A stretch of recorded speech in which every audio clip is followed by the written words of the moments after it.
Diduga ugal-ugalan dalam mengemudi, sebuah truk tanpa muatan menabrak rumah makan di Medan Labuhan.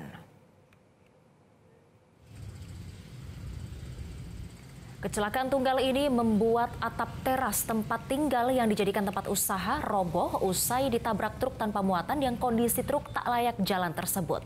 Tidak ada korban jiwa dalam peristiwa ini, pasalnya tidak ada pembeli di rumah makan, namun korban mengalami kerugian puluhan juta rupiah.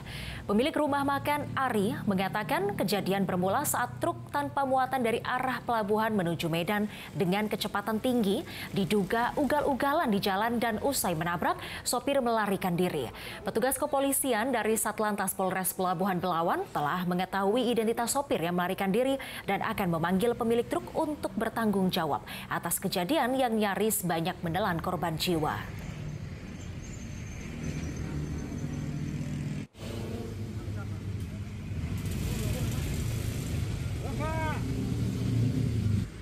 Jelajahi cara baru mendapatkan informasi. Download Metro TV Extend sekarang.